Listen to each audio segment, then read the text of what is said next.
सबसे पहले आप सभी को मेरा नमस्कार। मेरी एक देशभक्ति कविता है। कविता से ही पता लग जाएगा कि मैं क्या बोलना चाह रही हूँ। उसके दिल में भगत सिंह की कुर्बानी का बड़ा मान था।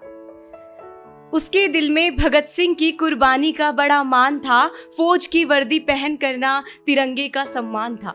यूं तो बचपन की चोट भी उसे नहीं रुला पाती थी, परंतु किसी जवान की शहीदी उसकी आंखें नम कर जाती थी। वो अपनी माँ की गोद में सोते हुए एक बात कहता कि माँ, इस जिस्म में खून का कतरा कतरा बस मेरे देश के लिए बहता।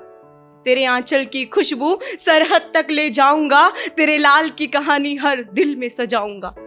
दिन आया जब वर्दी उसकी पहचान बनी। जो था छोटा लल्ला अपनी माँ का, आज देशभक्ति उसकी जान बनी। बहन बोली, माँ बाप का ध्यान रखूंगी मैं, भाई तुम आराम से जाना। माँ बोली, शेर को जना है मैंने, दुश्मनों को ये जरूर बताना। आम प्रशिक्षण से लेकर कड़ी से कड़ी प्रशिक्षण तक उसने की, और अब सियाचिन में जाने की बारी उसकी थी। वो जवान बीते सफर में और बलवान हो रहा था। देशभक्ति, कर्तव्य, देश प्रेम उसके रग रग में समा रहा था। सियाचिन की घाटियों में उसकी पहली रात थी, और -40 तापमान पर खून के उबाल की अलग ही बात थी। दुश्मनों की हर चाल को करता रहा वो नाकाम।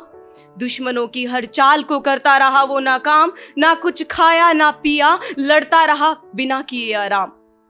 अब वो पल आता है जिसका खूब जोरों से इंतजार था। सो दुश्मनों पर भारी हमारा एक जवान था। लेकिन बम का विस्फोट, शरीर के चीथड़े और ममता भरी माँ की पुकार कि बेटा नहीं लौटेगा मेरा, कि बेटा नहीं लौटेगा मेरा। अरे कम से कम शरीर तो लौटा दो जिसका कर सकूं मैं दाह संस्कार। उस दिन देश का एक जवान ही नहीं, माँ का एक बेटा भी शहीद हुआ। बहन की शादी के सपने टूट गए, बूढ़े माँ बाप अकेले छूट गए।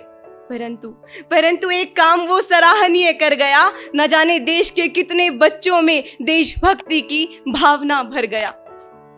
सुना है उसके गांव से 5 नई भर्तियां हुई हैं, और उसमें शामिल एक उसकी बहन भी है।